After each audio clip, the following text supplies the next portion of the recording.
waani Jawaar gaafatamee irraa baqateetu jira dubbii jaarsummaa. Jaarsummaan taa'ame sun hamma har'aatti Waaqayyoo fi Abiyyiif isa duwwaatu beeka namni beeku hin jiru. Kan jaarsummaa kana qindeessee deeme Leencoodhaan beekama. Leencoodhaa fi namoota akka Leencoo qabattoo hiikkatanii bilisiginnaatti galantu jaarsummaa dhaqe. Warra bilisiginnaan amanutu jaarsummaa dhaqe. Namooti kan biraan bira jiraachuuf dhiisuu isaanii an odeeffannoo gahaan qabu. Garuu yeroo dhimma hidhamtoota kaanii dabalatee yeroo inni negosheetii godhu komeen akka jiru nan dhaga'a. Kanaafi jaarsummaatu ture. Jaarsummaa jechuun negosheeshiniitu ture. Calluma jedhee miti Abiy hiikee kan gadhiiseen. Dubbannaatu ture. Waldu dubbannaatu ture. Negosheetii gochuu ture. Negosheetii gochuu jechuun maal jechuudha? Kennanii fudhachuu jechuudha. Ani kanan sii godhate immoo maallaa gootaatu jira jechuudha. Dubbii kana Jawaar nuu qooduun barbaanne. Innos warri kaanis yoo beeku ta'an himuu danda'u. Garuu dubbiin kun hamma warri kaan beekan waan caalu waan jiru natti fakkaata. Kanaafi mariitu ture, negotiationiitu ture. Eenyuun gidduu Abiyyii fi Jawaariin gidduu negotiationii kana dhaqanii Jawaarii fi ijoollee KFO hammatee kan mana hidhaatii baase. Kana dagachuun dubbii dagachuu ta'a. Baga mana hidhaatii nuu ba'anii warri hafanis immoo mana hidhaatii nagaadhaan Waaqayyo nuuf baasu mana hidhaatii ba'uu isaanii irratti ani dirreerra oolee magaalaa keessa naanna'e hiriira naanna'e warra farbaa amma humna keenya waan dandeenyu irra gochaa ture. Kanaaf gammachuu guddaa irraa qaba. Garuu kan ba'ame negotiationiitu ture siin jechuudha. Kanaaf achi keessatti ilaalama. Maaliif cal jedhe Jawaar kan naan jettu yoo ta'e achi keessatti ilaalaan. Abiy maalirraa barbaade? Jawaar immoo maal Abiy irraa barbaade? Waan walii kennanii wal harkaa fudhatan qabu. Nama siyaasaa kan hin jedhu kana dhalaa. Amma garraamummaan qe'ee Oromoo jiru ammaa ta'ee qulqullaa'aa adeemuu turre jira. Siyaasa keessatti yeroo hundumaa garraamummaan hin hojjetu. Haxxummaatu jira namoota siyaasa hoogganan bira. Haxxummaa kanatti Oromoon gatii ijoollee isaa ittiin wareege kennee manatti galuutu rakkina fide. Kanaaf haxxummaa kana haxxummaadhaan qabuutu barbaachisa. Kanaaf bu'aa mariitii siin jechuu gootiyan waliigaltee godhametu jira. Waliigaltee godhame sana inni nuu qooduu hin barbaanne kanarraan kan ka'edha. Kan inni cal jedhee tan fudhadhaan. Gama kan biraadhaan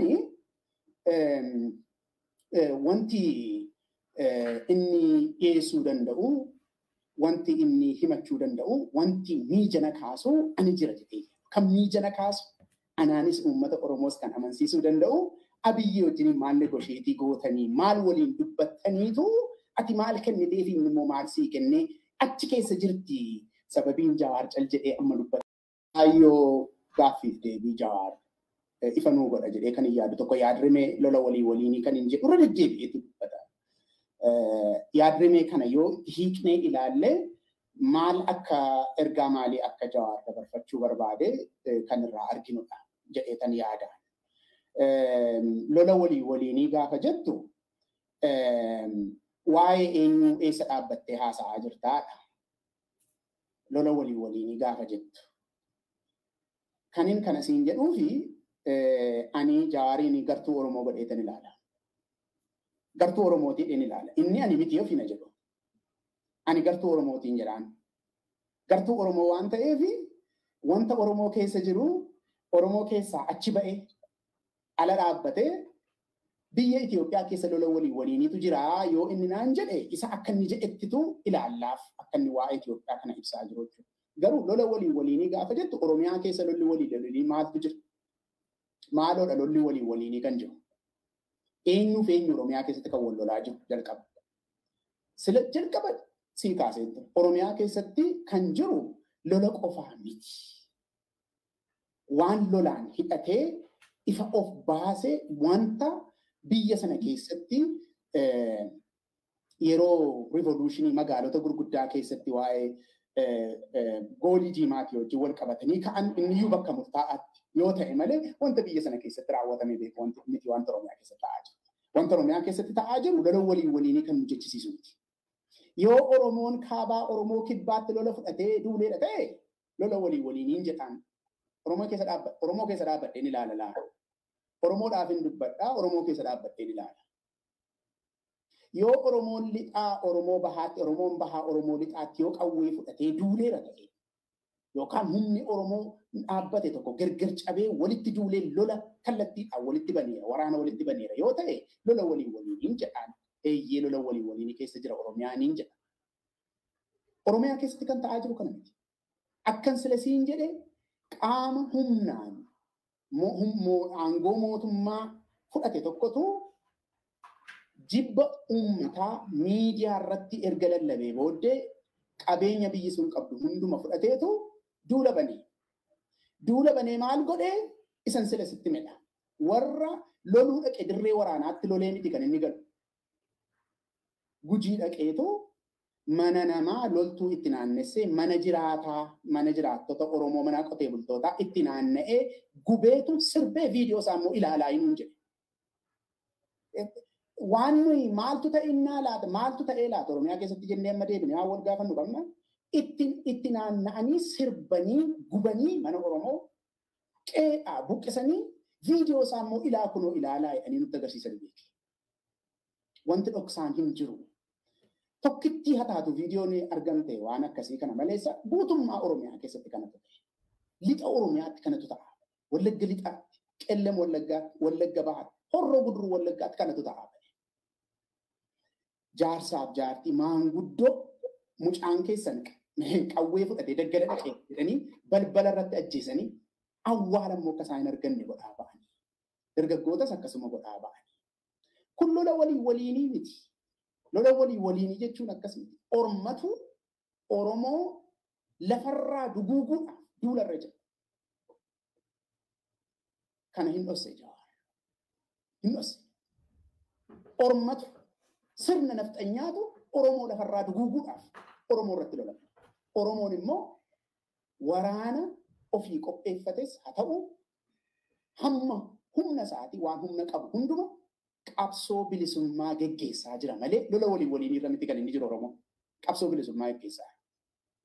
Kan Jawaar nutti himuu barbaade garuu sadarkaa Itoophiyaatti yoo ilaalle asis waraanni jira, waraana biyya tokko keessa jirudha kan jedhudha kan inni jedhu. Biyyuma tokkotu waraana walitti galagalee.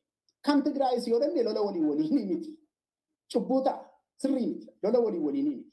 Genocidal war jedhaanii addunyaa guutuun irraaf jalaan biyya ollaatti affeertee beelessitee qoricha dhowwattee baankii intarneetii waan hundumaarraa cuftee nama nagaa walitti qabdee ajjeeftee lagatti naqxee reeffi namaa Sudaanii fa'aatti mul'ate bishaanirra deeme. Kun lola waliin miti. Duguuggaa sanyii jedhama keessumatti kan Tigraay. Oromiyaa keessattis wanti raawwatamaa jiru kanumadha. Duguuggaa masaqaa. Lola waliinii kan jedhamu kuni tooftaa ittiin Abiyyiin namoota kaaniin qixxeessanii isa duwwaa miti kan rakkina uume. Kan Jawaar nuun jedhaa jiru sirna nafxanyaa Abiy mataatti ta'e duwwaa miti kan rakkina uume nuun jedhaa dhalaa qaban. Kan rakkina uume tokko Oromoodha. Lachuu wal qixxeedhaa jedhaa jira. Inni itti duulamee qalames inni lakkii nagaan barbaadaatuu jedhuu itti duulames waluma qixxeedhaa jechuudha. Tooftaa akkasii fayyadamee Jawaar dhiiga Oromoo harka Abiyyirraa dhiquudhaa fi yaalii taasisaa jira. Kanaaf yaadrimeen lola waliinii jedhamu dogoggora gadi fagaataa of keessaa qaba kan Jawaar dubbate. Sadarkaa lamaaniitti dogoggora qaba. Sadarkaa Oromiyaattis dogoggora qaba. Maaliif gartummaa Oromoo biraa qabu ganee? Sadarkaa Itoophiyaattis dogoggora guddaa qaba. Maaliif kan Tigraayin jettee ta'e kan Tigraay genocidal warii dhameesses civil warii miti. Lola waliinii miti. Benishaangulitti wanta deemsifamaa jiru lola waliinii miti. Amaaratu daangaa ce'ee dhufee weeraree nama lafarraa fixee raawwateetu maqaan taane immoo itti kennee televizyiiniitti ba'ee waan nama suukanneessu hojjeta. Lolli waliinii hin jiru. Genocidal warii kan Oromiyaa keessas jiru, Benishaanguliinis kan jiru, Tigraayinis kan jiru kanumadha. Yoo sadarkaa Itoophiyaatti naasa'attes dogoggoradha. Yoo sadarkaa Oromiyaatti naasa'attes dogoggoradha. Wanti guddaan nuyiif garuu gartummaa Oromoo, aantummaa Oromoo Jawaar keessaa danfu sana dhabnee Jawaar warra Itoophiyaa ta'ee achi as waa'ee Itoophiyaa nutti muusaa. Yeroon jira dubbachuudhaafis yeroon jira. Amma waan amma haasa'u kana ituu 2016 ta'ee ituu 2017 ta'ee hin dubbadhu. Lafa nuyi geenyetu nu murteessa. Yeroo ilaallee haala yeroo ilaalleetu maaltu nu baasaa kan jedhu gamaaggamnee waan itti amanne immoo dubbadhu. Yeroon isaa amma yeroo itti Oromoon calluma jedhee duuchaadhaan wanti hundumtuu homtuu akka waan hin taanetti duuchaadhaan yeroo itti wajjin deemnu miti. Hin ta'u namatu du'e, namatu itti buqqa'e, namatu dhiigni isaa dhangala'e. Yeroon itti qoosnu hin jiru. Yeroo abaluuf kenninaa yamaaliyyoodhaa hojjennee wanti nu bira dabarru hin jiru. Dubbachuudhaaf yeroon jira, callisuudhaafis yeroon jira kan isin jedhe kanaaf. Egaa yeroo ammaa kanatti wanti Oromoo baasu konverseeshiniin banamuutu raraata. Waa'ee qabsoo bilisummaa Oromoo laalchisee konverseeshiniin banamuutu raraata. Banamuu qaba. Wal arrabsuu miti. Konverseeshinii jechuun arrabsoo miti. Dhagaa walitti guuruus miti. Wal komachuus miti. Yaada namni dhiyeesse garuu miijana qabsoo bilisummaa Oromoo irra keenye nu baasa moo nu baasu? Yoo nu baasa jenne sababa kanaaf nu baasa tokko lama sadii inni haasa'uu qabna. Nu baasu yoo ta'e immoo sababa isaa lafa keenya tokko lama sadii inni lafa keenya nu baasu jechuu qabna. Amma ani waa'ee Jawaar waan hin dubbadheef yookaan yaada Jawaar kaase kanarratti yaada waan hin kenneef lafa uummanni Oromoo dhaga'utti boor akka waliin gaafanneef gaaffii an gaafadhuun qaba amma uummata Oromoo. Dhimmichi waa'ee Jawaar garuu waa'ee hunda keenyaati. Gaaffiin gaafadhuun qabana. Gaaffiin gaafadhu kun nama hunda miti kan ilaallatu. Namoota sammuu isaaniitiin yaaduu barbaadan ilaallata. Warra hiyyoo sammuudhaan yaaduu hin barbaannu. Abaluu morma jedhee yoo ni dhaqee miilla kute nuyiif mormi isa ta'a. Isumaa wajjin duuna warra jedhanii ni ilaallatu. Garuu bitaaf mirga dubbii ilaalleetu miijanarra keenyee kamtu nu baasa jennee waan kaleessatti dadhabne, waan ijoollee itti gabbarre, waan gatii itti baafne, waa'ee isaa wal gaafanna yoo ta'e gaaffii tokkotu jira amma kan hin gaafachuu barbaadu. Amma barataan tokko qormaata qoramee yoo kufe mooneet deebi'eetu qormaata fudhachuudhaaf carraa kan biraa argata. Gaafa lammata deebi'ee qormaata fudhatu garuu akkuma kanaan dura qayyabatee akkuma yeroo kufe sanaatti qayyabateetti qayyabata yoo ta'e sadarkaadhaanis jabinaanis hubannaadhaanis achumatti deebi'a yoo ta'e ammas deebi'ee kufaa jechuudha. Fooyya'uutu irra jiraata isa duraaniirra. Tarii baay'ee tuqaa guddaa fidee hin darbu ta'a. Garuu darbuudhaaf lafa dura ture sanarraa fooyya'uu qaba. Fooyya'uudhaaf immoo dura maalan balleessee jedhee of gaafatee sirreeffama gochuutu irra jiraata. Deebi'ees immoo kufuu danda'a. Gaafa kufu garuu namni of fooyyesse tokko akka dura kufetti hin kufu. Fooyya'eetu kufa. Fail and fail better jedhu warri Ingilizii. Kufi lammata gaafa kuftu garuu fooyyessiiti kufi. Lafa duraatti deebiteen kufi. Siyaasa Oromoo keessatti kanan arguu hawwaan amma. Kanaafan gaaffii gaafachuu barbaada. Har'a rakkinni nuyi keessa galle kun, rakkinni Oromoon keessa jiru kun wanta siyaasni Oromoo kufeefitu nu qaqqabe. Siyaasni Oromoo kan kufe immoo sababa uummata Oromootiif miti. Hooggantoota sababa hooggansaatiif kufe. Hooggantoota Oromootu kuffise mooneen. Namni kana amma hiyyoo hooggantoota Oromoo miti. Falmuu danda'a. Hooggantoota Oromootu kuffise. Rakkina uummata Oromootti dhufe kana itti gaafatamummaan adda durummaadhaan kan fudhachuu qabu itti hooggantoota siyaasa Oromooti. Amma achi keessaa akka yeroo Oromoo Pirootestii nama dubbataa turetti, akka nama waan danda'u godhaa turetti, itti gaafatamummaa hin fudhattaa yoonaan jette itti gaafatamummaa fudhachuun barbaada. Dogoggorri kee kanadha. Kanarratti nuyi teettaa nama naan jedhu itti gaafatamummaa isaa fudhachuun barbaada.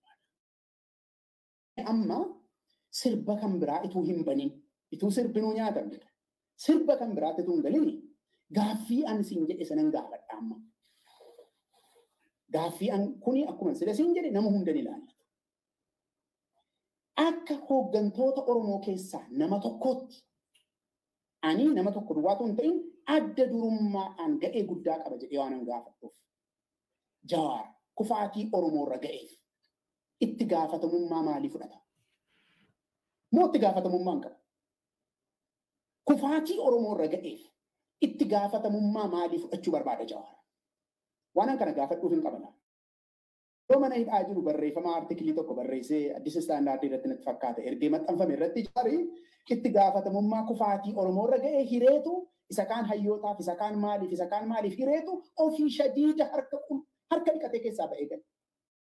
Kufaatii Oromoo irra ga'e irraa homaa itti gaafatama hin qabu. Homaa tokkoyyuu waan itti gaafatamu hin qabu jenne homaa waan gumaachis hin qabu jechuudha. Kanuma dubbiin. Waan gumaache qaba taanaan lafa Oromoon ga'e sanaaf keessumatti gaafa 2018 harca'iinsi dhalate sana lafa geenye sanaaf ani Jawaar waan gumaache qabaan jedha. Waan gumaache qaba taanaan waan itti gaafatamus qaba. Itti gaafatamummaa maalii fudhata jalqaba Jawaar? Ani Jawaar jalqaba kufaatii Oromoo irra ga'eef itti gaafatamummaan koo kanadha jedheetan 1, 2, 3 jedhee uummata koo dhiifama gaafadha. Isa booddee immoo kana booda kanaan dura kufne irraa waan ta'eef kana booddee immoo karaan nu baasu maayinni kan jedhu immoo hin mari'annaa jara keenyaa jedhama. Maleessa mana hidhaatii baatee sirbatti hin dabartu. Yeroon kun yeroo itti Oromoon sirbu miti. Yeroo sirbaa. Gaaffii kan irraan fatina. Kufaatiin Oromoo irra ga'e kufaatii hooggantoonni Oromoo fidanidha. Isaan keessaa tokko Jawaar. Jawaar itti gaafatamummaa maalii fudhata? Itti gaafatamummaa namni hin fudhanne hooggansa miti. Jireenyaaf iyyuu hin tolu. Itti gaafatamummaa nama fudhatu duwwaatu hooggansaaf tola. Hoogganaadha jedhee namni ani kabaju kan hin jala deemuu barbaadu dargaggoo Oromoos kan hin itti amanu biyyas kan ani itti amanu nama itti gaafatamummaa fudhatu. Namni itti gaafatamummaa hin fudhanne biyyaaf hin ta'u, ofiifis hin ta'u, maatiidhaafis hin ta'u, sabaafis hin ta'u. Baruutu nurra jiraata. Kana yoo jenne wanta 2018 nurra ga'e sanaaf lafa itti kufne barreetu karaa deemnu immoo tolfannaa jechuudha. Kanaaf ani amma yeroo kanatti jechuudha. Abaluu sana balleesse, abaluu kana balleesse, abaluu immoo kana balleesse jechuun barbaadu yoo hunda isaa beekne jechuudha. Hunda isaa beekna bara. Tokko lama hunda isaa beekna. Hunda isaa beekna. Siyaasii Oromoo akkamittiin harkaaf miilli hidhamee OPDOtti akka kenname. Maaliif akka kenname? Eenyufaan akka kenname? Tartiiba keenyee tokko walii wajjin dubbachuu dandeenya. Yeroo isaatu ga'e waan ta'eef kunis gaafa barbaachisaa ta'een dubbata. Ammaaf garuu waan ati na gaafatteef Oromoon hooggantoota isaa qeequu duwwaa miti. Itti gaafatamummaatti dhiyeessuutu raraata. Qeeqa duwwaa miti kan isin jedhu. Nama waa'ee qeeqaarra miti kan jedhu. Itti gaafatamummaan jiraachuu qabaa. Maal jechuudha? Yeroo Oromoo Protestii bara ijoollee 5,000 ol wareegnee jedhee nutti himamti jira. Itti gaafatamummaan jiraachuu ture jiraata. Eenyutu dhaqee bishaanitti naqe waan sana? Yoo dogoggoraan wal dhaalumaanitu bishaanitti nam'e ta'e har'a immoo deebinee akka bishaanitti nam'ee fi karaan keenya sirrateeraa kan jedhudha. Kanaafan dubbachuu barbaada. Kanaaf Oromoon har'a kan isa baasu maaliif abalutti na jalaa dubbattuu miti? Itti gaafatamummaa hin fudhatamuun fudhattu jalqaba lafa kufnetti. Gaafa sanan si amana saboriitiif. Itti gaafatamummaan koo kana gaafa naan jette yookaan walii galla yookaan immoo lakki itti gaafatamummaa keetiin siin jedha. Gaafa sana irratti walii galle qabsoo bilisummaa Oromoo keessatti humnoota gidduutti wal amanuutu dhalachuu danda'a. Dubbanneeti kan wal amansiisnu malee duuchaadhaan akkasumattiin miti hin ta'u akkasitti. Dubbanneetu diignee gadi tokko lama inni walitti taasofneetu. Kan inni gara fuulduraatti deemnu malee duuchaadhaan miti. Duuchaadhaan illee hin ta'u. Kanaaf dubbatamuu qaba. Warri maalifiitu yaadi abaluu qeeqamaa jedhanii haasa'an dogoggora keessa sirrii. Namni maaliif dubbata jedhanii duula banuun sirrii. Anamma sitti meerana. Daa'udii fi itti gaafatamummaan kennuun qaban. Jawaariif itti gaafatamummaan kennuun qaba. Mararaadhaaf itti gaafatamummaan kennuun qaba. Marroodhaaf illee itti gaafatamummaan kennuun qaba. Dubbadhu yoo jedhame jechuudha. Ana miti garuu kan dubbatu sana. Ana miti. Jalqaba isaantu dubbata. Kanaafitu yeroon kun yeroo itti conversationiin Oromoo banamuudhaan jedhaa irra. It is time. Yeroo itti Oromoo walii wajjiniin taa'ee conversationii bana. Yeroo itti wal falmiin jalqabamudha yeroon kun. Yeroo itti mariin jalqabamu. Maaltu nu baasa? Asirratti wanta wal falmutu jira. Isa akkamitti walitti araarsinee deemnaa jechuu danda'a namni. Rakkinni Oromoo sana miti. Fakkeenyaaf warra qawwee fudhatee fi warra nagaadhaan lolla jedhu gidduu nagaadhaan qabsoofna jedhu gidduu wal dhabdeen jira jedhee yaadees hin beeknu. Wal dhabdeenis hin jiru. Takkaayyuu wal dhabdeen hin jiru. Wal dhabdeetu jira kan jedhu namootadha. Namoota dhuunfaa waan ofii barbaadan hojjetachuu barbaadan. Kanaaf conversationiin banamuu danda'a. Qaamota Oromoodhaaf dhimmina jedhan gidduutti conversationiin banamuu qaba. Warri abaluu kootu na jalaa qeeqame yookaan yaada isaatu qeeqame jedhan kana booddee garaa keessanii dadhaan jedhan. Bubburuqsineetu dubbanna malee. Tatarsaasnee dhodhoosnee dubbanna malee. Baala irra bubuusnee bara baraan Oromoo rakkina tokkotti dabarsaa deemuun hin danda'amu. Mucaan namaa waan itti amanee kana kaayyoon koo waan jedheen gamaagamama malee waan ani barbaade maaliif karaa kana hin deemtuu kan ani jedhuun gamaagamamuu qaba jedhee hin yaadu. Akka kanatti hin fudhatu. Feeriin ta'u akka kanatti. Yoo ati amma fakkeenyaa fi Oromoodhaa fi qabsaa'uun barbaada. Kan hin qabsaa'u garuu karaa nagaatiin yoo tinaan jette lakkii hin ta'u karaa qawweetiin yoo ani immoo siin jedhe. Ati ofii keetii karaa sii ta'u sana hojjetteettamoo hin hojjettu hin hojjenne jedheetan isaan si gamaagama. Isa jette sana sadarkaa ati baafatte sanaan si gamaagama. Malee isa kan kootiitiin miti. Feerii ta'uutu nurra jiraachuu. Kanaaf KFO'n amma immoo adda bilisummaa Oromoos itti dabalameera. Seera biyya sanaa fudhateetu seera sana jalatti hojjeta. Karaa nagaa qabsoofnaa kan jedhan qabu. Karaa nagaa qabsaa'uun keessan gatiin qabuu miti jennoon ko'an. Karaa nagaa jettanii isa waadaa seensan sanaaf maal hojjettanii? Maal immoo hojjetaa jirtu? Sadarkaadhuma baafattan sanaan kana nuu wayya isuma jettan sanaan maal hojjetaa jirtu? Gaaffiin koo isadha. Maalidha hojii isin hojjetaa jirtan? Qabsoo karaa nagaa jechuun biltsiginnaadhaa wajjin walii galanii Oromoo rakkoo marsaa lammataatiif dabarsanii kennuu jechuun. Qabsoo karaa nagaa jechuun taa'anii ji'a 3 ji'a 4 al tokko ibsa ejjennoo baasu jechuun qabsoon karaa nagaa kanatti. Kanaaf qabsoo karaa nagaatu nu baasa kan KFO'n jedhuuf Jawaaris immoo deebi'ee kan inni dubbateef hiyyoo sin sirrii miti jechuun hin barbaadu. Isa jettan sanaaf garuu maal hojjetan? Hamma har'aatti maal hojjetan? Maal hojjetaa ammoo jirtu? Isadha kan hin gaafachuu barbaadu. Kana hojjenne wanta jedhan waan qaban natti hin fakkaatu. Kan uummata Oromoo argaa jiru. Homtuu wanti isaan hojjetan jiru. Wanti hojjetame tokkitti hin jiru. Qabsoon karaa nagaa maal fa'i? Wanta hedduu of keessaa qaba. Hiriira waamuurraa kaase. Karaa cufuuyyuurraa kaase. Walga'iidhuma galma keessaa geggeessuurraa iyyuu kaase. Akaakuu hedduutu jira qabsoon karaa nagaa. Hiyyoo isuman jedhe sana iyyuu lakkii alitti namanne yoo jette karaa duraa ka'i. Inni barbaadu ka'ee qabsaa'u karaa sanaanis. Maleessaa akkana miti. Akka nama tokkootti anaan maaltu baasaa jettee yoo na gaafatte rakkinni Oromootti dhufe rakkina qawweedhaan biyyirraa fudhatamedha waan ta'eef karaa sanaan yoo deeme karaa sanaan yoo dhaqee qabsaa'e biyya isaa harkatti deebifata. Haala har'a jiru keessatti laa. Isa har'aa keessatti siin jira. Isa yeroo Oromoo protestii miti. Haala har'a jiru keessatti kanatu baasa Oromoo nama. Warri immoo lakkii karaa nagaatu baasaa jedhan warra akka Jawaar jechuudha. Karaadhuma sana qabsaa nu agarsiisaan jedhan. Karaadhuma sana qabsaa'aatti nu agarsiisaan jedhan. Garuu homtuu hojjetamaa hin jiru. Hom tokko yoo hojjetamaa hin jiru. Asirratti dubbii jajjabduun kaasuu barbaada. Dubbii ani sila boodan dubbadhaa siin jedheen kaasuu barbaada.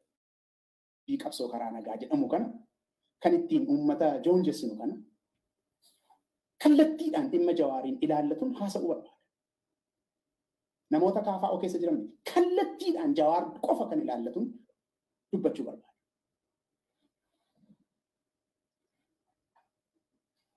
Negotiationiidhaan himna hidhaatii ba'ee Jawaaris hin jedheera sila. Erga mana hidhaatii ba'ee waliigaltee mootummaa wajjin waliigaltee hojjettaa jennaan hidhii an mootummaa wajjin waliigalee miti kan hojjetu Jawaar. Afaan isaa. Wanti inni jedhellee kan inni agarsiisu kan biraadha. Garuu waan ani beekuun immoo uummata kootti maal? Waan ani beeku odeeffannoo ani qabuun immoo uummata kootti maal? Mitiya jedhu Jawaar yoo barbaade gadi ba'e. Jawaar yoo xinnaate marsaa tokkoof beekamtii paartii isaatii malee Abiyyi wajjin wal argee kophaatti marii taasifateera. Abiyyiif Jawaar wal arganii marii godhataniiru. Marii taasifatanii. Marii kana maal akka inni ta'e gabaasa paartii isaatiif hin dhiyeesse. Gaafadha waan ta'eef keessoo kaafaa osoo gaafadha waan ta'eef. Hin dhiyeessine gabaasa. Abiyyi wajjin garuu marii godhateera. Isa yeroo mana hidhaa jiranii sana namni gidduu deemuu miti laa. Qaamaan inniif Abiyyi wal arganii marii taasisanii. Yoo xinnaate marsaa tokkoof an odeeffannoo qabatamaadhaan qaba. An amma kan hin jedhu barbaadu maaliif hidhattee Abiyyi wajjin mari'attee miti? Maaliif isaa fi Abiyyis marroonis waluma qixxeedha. Inni uummata isaatiif jedhee daggala keessa naanna'us inni uummata dhaqee manaa godhatee ajjeesus waluma qixxeedha. Maaliif Abiyyi wajjin haasaftee miti? Gaaffii sana miti kan hin gaafachuu barbaadu. Abiyyi uummata Oromoo mootummaa ijaarratee sirna ijaarrateetu uummata kana ajjeesaa jira. Diina uummata Oromooti. Dhuunfaadhaan dhibee irraa hin qabu jedhe namma. Abiyyi garuu dhuunfaadhaan dhibee nurraa qaba. Akka Oromootti. Dhibee nurraa qaba. Kanaaf anamma maaliif argitee mari'atteetu hin ta'ini? Erga diinota Oromoo wajjin mari'attee hojjetta ta'e siyaasa Oromoo keessatti maaloodha wanti gumaachuu barbaaddu gaaffii jiru. Isa kan hin gaafachuu barbaadu.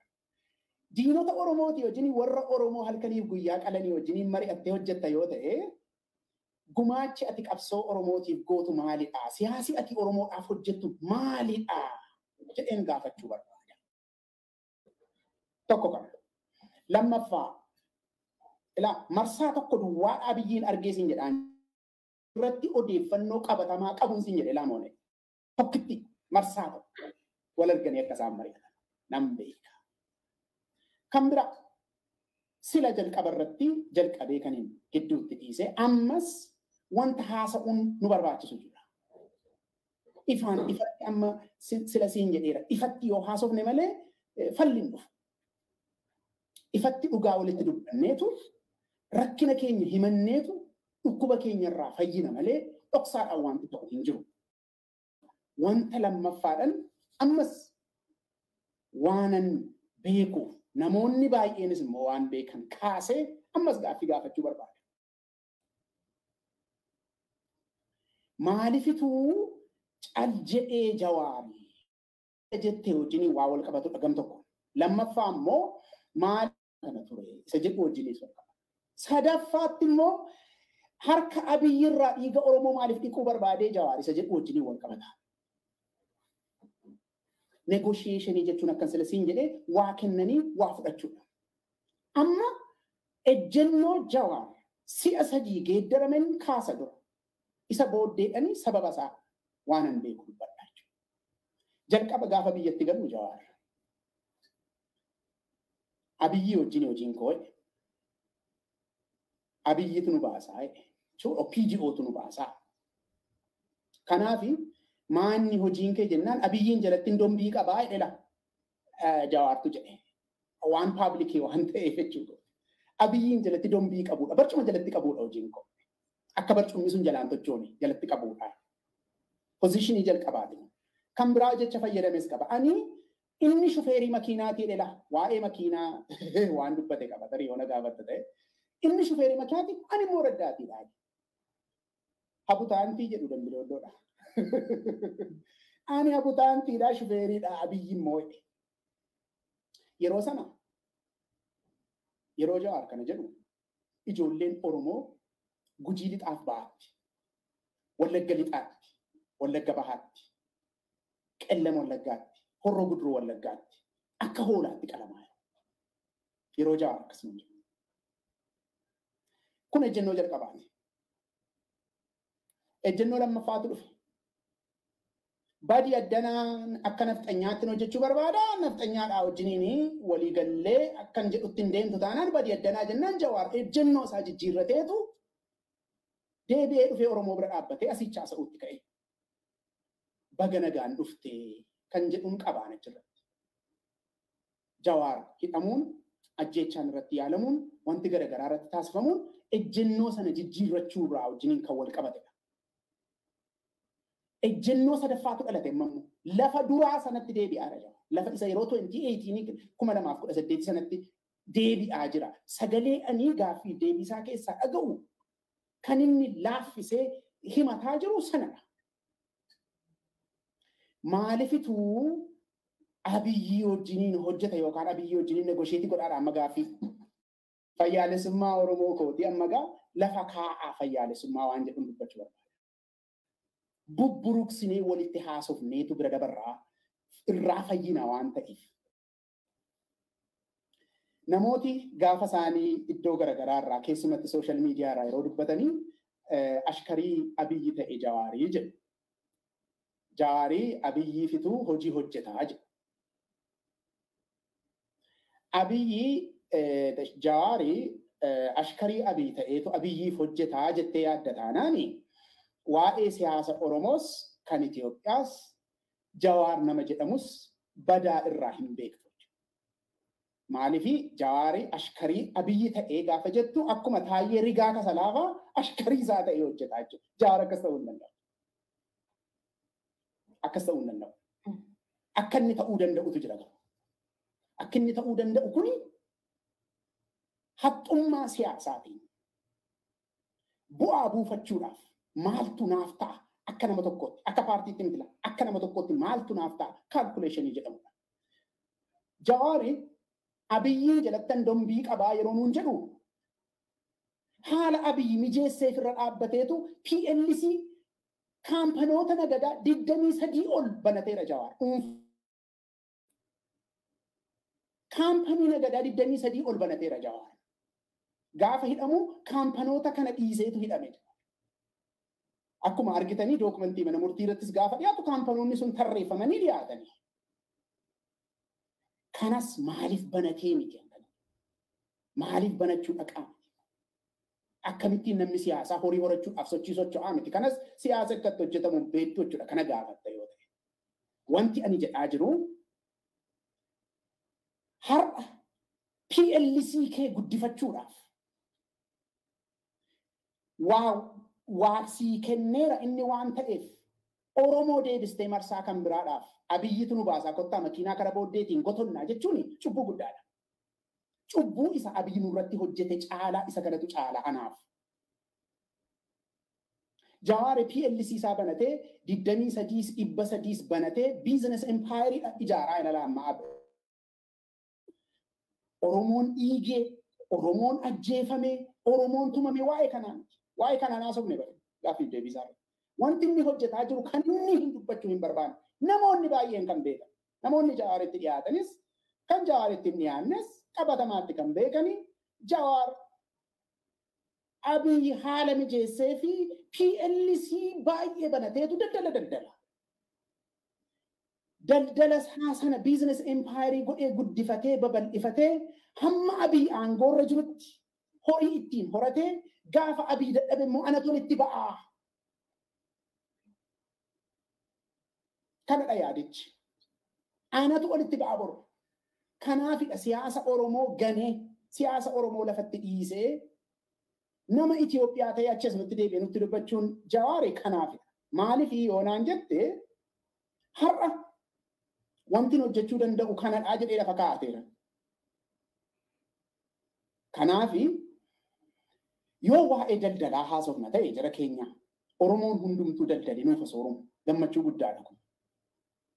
Jawaaris nuufa soorumu waan gaariidha kun. Sooroma sanaaf jettee biizines empaayirii babal'ifachuuf jettee qabsoo Oromoo irratti suuta jettee kara booddeetiin qabdee ammas miilla abii jala gashuudhaaf isatti dhuftu sanatu wanjala guddaadha. Kanaaf maaliifidha akkaniti yoonaan jette akka nama siyaasaatti wanti aggaammatee adeemaa jiru biizines empaayirii waggoota muraasaaf babal'ifachaa, ijaarrachaa, guddifachaa, horii horachaa taa'eetu gaafa humni namichaa dadhabe immoo Oromoo kodachaa seetanii akkuma abii godhe sana dudda Oromoo irra taa'eenis masaraa mootummaadha. Kaalkuleeshiniin isaa kanadha. Wanti gaaffiif deebii isaa irraa argamus wanti hojii nagadaa Jawaar adeemsisaa jiru irraa argamus kanadha. Ilaa qalbeeffadha. Nagadaa irraa. Dhaqee nagadaa. Waan namni itti dhume garuu waan obboloonni keenya itti dhuman moone waan maanguddoon itti qalame wanta guddaaf xinnaan keenya itti salphate biizinasii empire biizinasii Jawaar ijaaruuf jennee afaan qabachuu hin dandeenye. Hin dubbanne. Yookaan gara biltsiginnaa goranii biltsiginnaadhaanii jedhanii as ba'uu rakkinni hin ibsamu. Gara biltsiginnaa goranii ani biltsiginnaadha jedhanii as nutti deebi'u. Yookaan immoo as goranii Oromoodhaa wajjiniin dhaabbachuu. Qalbeeffadhaan ani maaliif Jawaar qawwee hin baatuu jedhaan jiru. Nagaadhaan hin qabsaa'e jedhanii isa nagaadhaan qabsaa'u sana uummata isaatti agarsiisu. Nagaadhaan qabsaa'e. Kanaaf wanti siyaasni Oromoo keessa adeemaa jiru balaa guddaa lafa qaqqabsiisuu ga'urra geenyeerra amma. Balaa guddaa lafa nurra qaqqabuu ga'urra geenyeerra. Garraamummaadhaan calluma jennee fayyaalessummaadhaan abaluu kan kooti. Aantee kooti abaluu. Wanta xixiqqoorra dhaabbanne inni jennu suni yeroon isaa darbeera hin jiru inni kana booddee. Siyaasa Oromoo irratti safarree walitti kenninee safarree walirraa fudhachuu qabna kana booddee. Safarree tokko lamannee walitti kennineetu safarree tokko lamannee walirraa fudhanna malee dhoksaatti namoonni biizines empaayirii ijaarrachuuf jedhanii dhoksaatti qabsoo Oromoo gurgurachuudhaaf yeroo isaan malteedhaan nutti adeeman. Cal jennee kana booddee ilaaluu hin dandeenyu. Hin dandeenyu. Lubbuu namaatitti kaffalame. Lafee namaatitti cabe. Qe'ee Oromootu itti diigame. Ani gama kootiin waanan danda'e waanan hin dandeenye adda baafadhee odeeffannoo ani qabu hunda funaannadhee kana booddee siyaasa Oromoo keessatti iccitiidhaan wanta Oromoon irratti walii galee yoo ta'e malee iccitiidhaan wanta Oromoo hojjetamu jiraachuu irra jiru. Fakkeenyaaf negotiationiin Jawaar Abiyyi wajjiniin godhate beekamuu qaba. Tokko lama jedhame ragaadhaan gadi ba'ee dhaga'amuu qaba beekamuu qaba. Hin beekamu taanaani dhimma Oromoo dhoksaattitu wanta tumamaa jirutu jira. Hin ta'u kun Jawaar duwwaadhaaf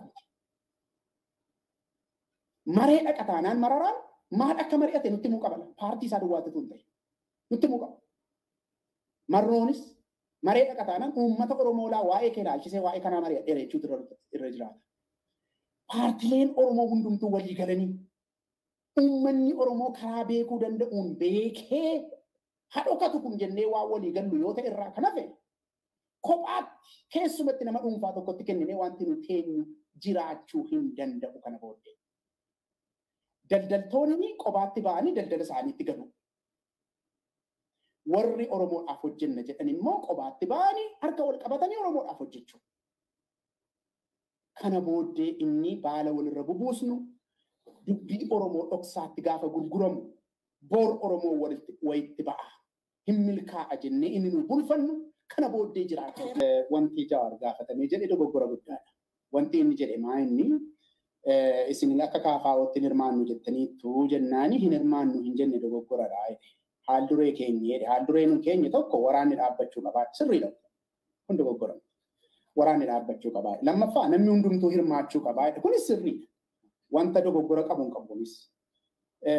Warri shororkeessummaadhaan himataman shororkeessummaan maqaan isaanii irraa kaafamee gama seeraatiinis gama nageenyaatiinis wanti jiru hundumtuu sirreeffamee isaanis karaa isaaniitti marii biyyoolessaa kanarratti hirmaatan jiraachuu ture jira jedhe kun hundumtuu sirriidha. Lafi itti Jawaar ammas waa'ee Oromoo irraa maqeetu jira. Akka Jawaar jedhaa jirutti wanti kun qaama inni mootummaa jedheen sana kan inni mootummaa jedhee shuume sanaanitu geggeeffama. Isa Oromoo ajjeesu sanaa jechuudha. Ta'u miti. Sadarkaa addunyaalessaatti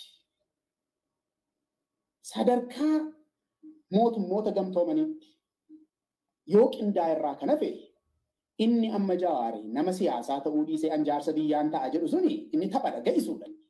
Yaada gabaabina. Jaarsa biyyaa yoom biyyaa dhabame kan Jawaar jaarsa biyyaa ta'u. Jaarsa biyyaatii wanta dhumu miti rakkinni amma jiru.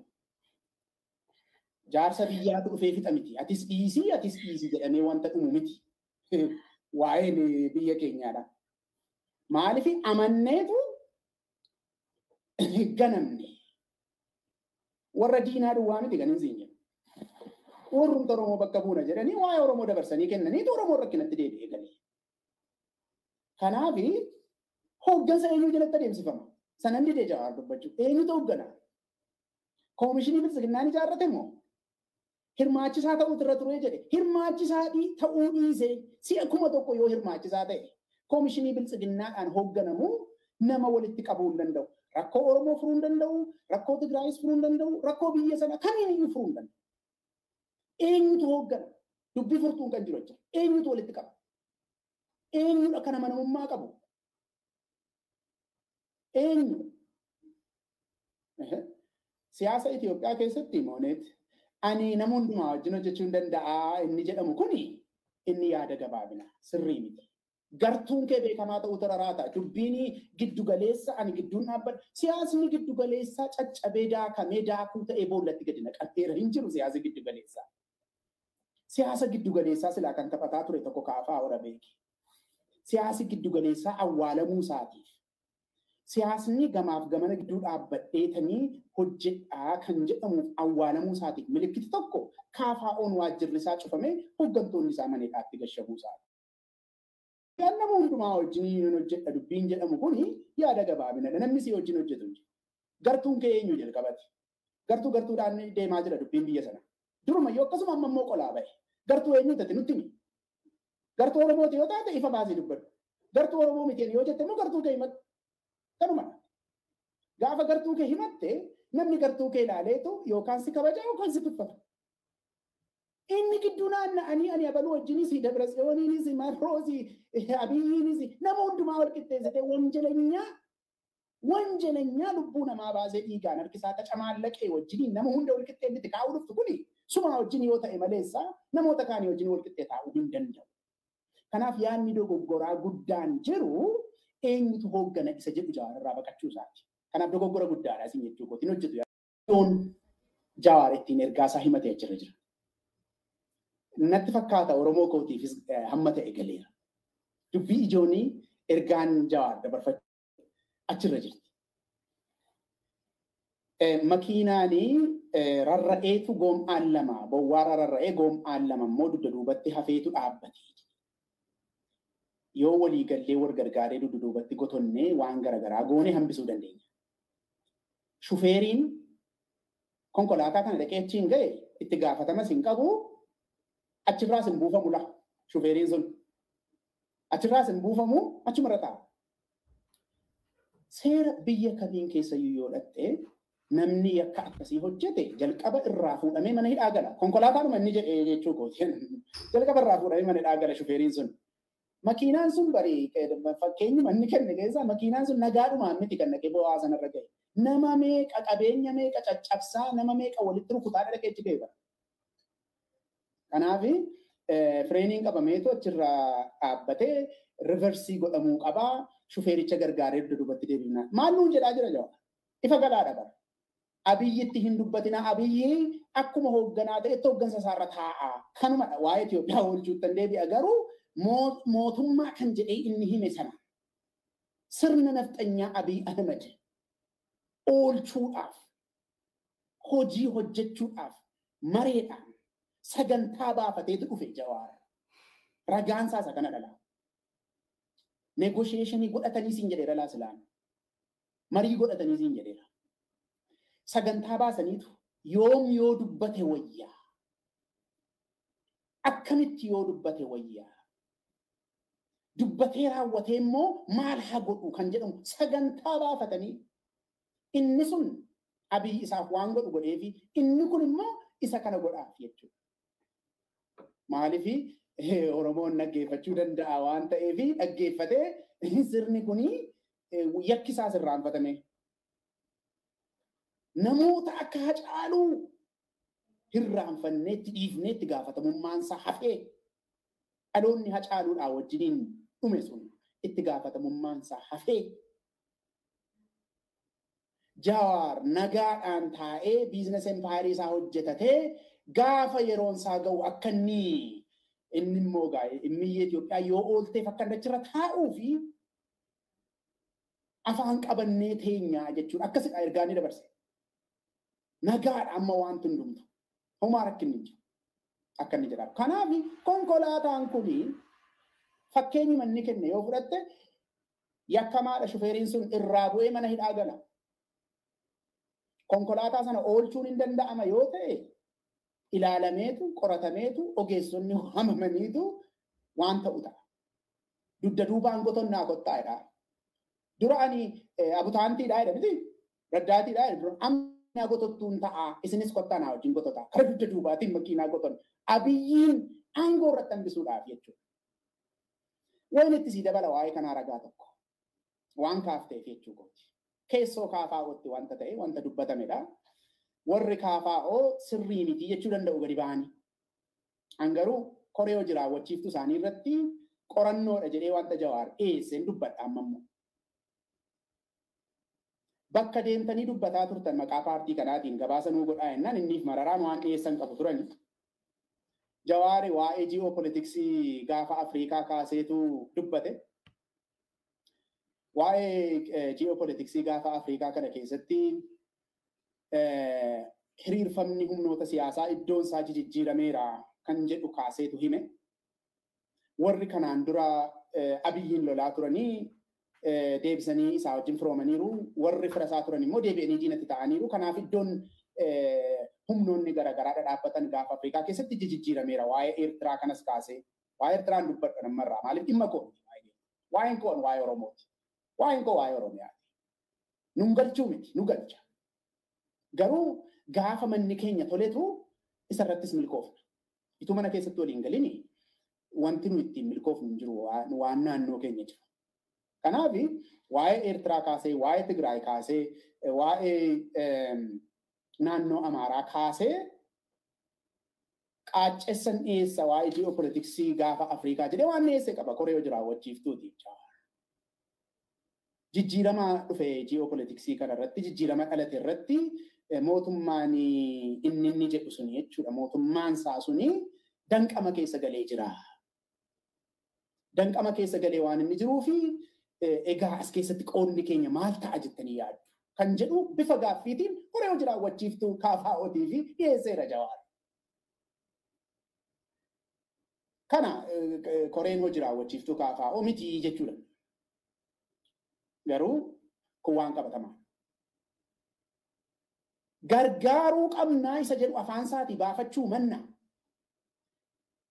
Barsiisaa jira suuta suuta. KFO'ni akkuma jeneraalticha sanaa dhaqee akka inni bilisiginnaa jalatti galuu fi suuta suuta barsiisaa jira. Farda abbaa qabudha hidhaatumatti jira inni jedhu suni KFO'n hidhaa Jawaaritti kaa'e tokko iyyuu hin qabu ammoo yoo tarii Jawaaritti kaa'eera ta'e. Egereen KFO nama sodaachisa. Akkitti deemaa sababiin isaa hooggansi isaa akka inni amma bifa haaraadhaan ijaarame namoota qabsoo Oromootiif dhimman hedduu of keessaa qaba. warra daldala daldaluudhaaf jedhee qabsoo Oromoo dabarsee kennu miti namni warri kaan. Warri hamma du'aatti lubbuu isaa dabarsanii kennuu barbaada jechuudha. Kanaaf dubbiin konkolaataa sun bakka ijoo inni ergaa inni Oromootti himuu dhufe. Akkuma 2018 sana ani raddaatii makiinaa Abiyyi ta'eera. Dhumega. Jedhee cinaachaan lafinni itti dubbate achidha. Garuu kan hin jechuu barbaadu yoo biltsiginnaa ta'uu barbaadda ta'e biltsiginnaa ta'uudhaaf balballi banaadha. Yoo hiyyoo nan baasu jettes immoo gara Oromootti goruufis immoo balballi isaa jira. Waa'ee uummata kanaa garuu dhossaatti biizines empaayiridhaan dabarsanii kennuudhaaf hojiin taasifamu kana booddee fudhataman qabu. Namni cal jedhee kana ilaalu hin jiru. Dhumarratti waa'ee kanaa erga kaaftee dhumarratti wanti jechuu barbaadu KFO'n ejjennoon isaa maanni kanarratti. Ejjennoo Jawaar adeemsise akki ani itti hubadhu namoonni hedduun akka isaanitti hubatanii faallaa qabsoo bilisummaa Oromooti. Faallaa hawwii biyyoolessaa Oromooti. Kanarratti ejjennoon KFO maali? Ejjennoon Jawaar agarsiise ejjennoo keenya yoo jedhanii himu. Hiyyoo ejjennoo Jawaar agarsiisee kan dhuunfaa isaatii yoo kan jedhan ta'es isas himu. Cal jedhanii dabarsuun hin danda'amu. Kana booddee namni cal jedhu hin jiru. Hin jiru laasitti meera silaanii mooneet obboloota keenyatu itti dhume. Namoota ani beekutu itti dhume. Daa'ima kichuutu itti dhume. Dubartiitti itti gudeedame. Cal jedhee daldala namaatiif jedhee wanti an afaan qabadhee taa'uuf hin jiru. Yeroon isaa yeroo itti dubbannee walitti himnee walii galla gaafa ta'e walii wajjin qabsoofna wal dhimna gaafa ta'e immoo karaa abbaa baasurra karaa deemnutu jira. Ammas irra deebi'ee waan hin dubbachuu barbaadu. Jawaariif namoota Jawaarii wajjin hojjetan yaada isaaniirraa dibdee hin jiru maaliif karaa nagaa qabsooftu? Himeera laasila. Karaa nagaa sana maal hojjechuu barbaadda? Iftoomina qaaddu kan jedhu. Lamaan sadan tokkotti kennuu nan danda'a. Wanta anamma Jawaarii dubbate irraa dubbadhe wantoota inni hojjetaa jirus isa miidiyaa irra hin jirre jechuu gooti. Wanta inni hojjetaa jirus hunduma isaa gaafa walitti qabdee ilaaltu siyaasa Oromoo keessaa kan bahedha wanti Jawaar hojjetaa jiru. Siyaasa Oromoo keessaa kan bahe duwwaatu hin ta'in faallaa qabsoo Oromoo dhaqee diinota Oromoo wajjin kan dhaabbatedha. Guduunfaan koo tokko isadha. Inni lammaffaanii wanti yaadota Jawaar irraa calaqqisan baay'eensaa maalii Jawaarii gorsaa Abiyyi ta'ee waajjira Abiyyiitti qacaramee wanti nama jechisiisu baay'eetu keessa jira. Kanaafidha natti fakkaata namoonni baay'een isaaf ashkarii ta'ee kan jedhan maaliif namni siyaasaa haxxummaan nama siyaasaa akkamittiin akka inni hojjetu badaa ilaalcha keessan galchine waan ta'eef akkitti dubbatamu. Kanaaf gorsa kennuutu jira. Eenyuuf diina Oromootiif gorsa kennuutu jira. Gorsatu jira. Akkas yoo goote si baasaa kan jedhu bifuma gorsaatiin kan guutamedha baay'eensaa. Kanaaf wanta Oromoo gargaaru miti. Bor gaafa Jawaar ejjennoo isaa jijjiirratee ani gartuu Oromootii gaafa inni jedhee wanti geeddaru hin jiraata. Har'a akka nama Jawaar irraa dhagayetti hojiin hojjetaa jirus gaafa itti hiiqee gamaaggamu gartummaan isaa Oromoo bira miti. Lammaffaa gorsa sirna sanaaf kennu malee gorsa qabsoo bilisummaa Oromootiif kennu tokko iyyuu hin qabu. Sadaffaa Oromoon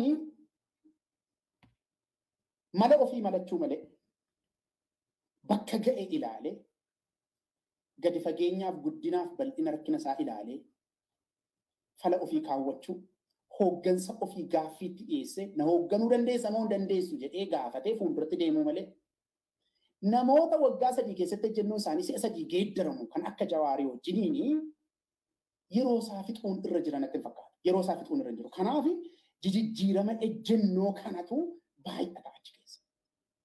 Sila sitti meera eessaa ka'ee akka eessa dhaqee achi ka'ee immoo eessatti akka deebe sitti meera. Oromoon uummanni Oromoo waan akkasii si'aayinaan ilaaluutu raraata. Waan Oromoo keessaa dhalateef yookaan waan afaan Oromoo dubbanneef miti kan Oromoodhaaf hojjennu. hojiin hooggantoota Oromoodhaan miidiyaarra kaa'amee ilaalamuu qaba. Eessatti dirreetti ba'ee akkasitti miidiyaa irratti dubbatamuu qaba. Yeroo isaati waan ta'eef wanti hundumtuu haasa'amuu qaba.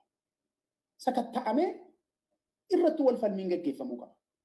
Wanti irraa of eeggachuu qabnu namummaa namaa xinneessuu, salphisuu, arrabsuu, wanta qaroomina hin qabne dubbachuu irraa of eeggachuudha malee qabsoo bilisummaa Oromoo keessatti akkamittiin ilaalamaa jettee gaafate na gaafattu fakkeenyaaf qabsoo bilisummaa Oromoo keessatti waan ilaalamu miti. Mooraa ittiin garasitti kan nuti ilaaluu dandeenyu waa'ee.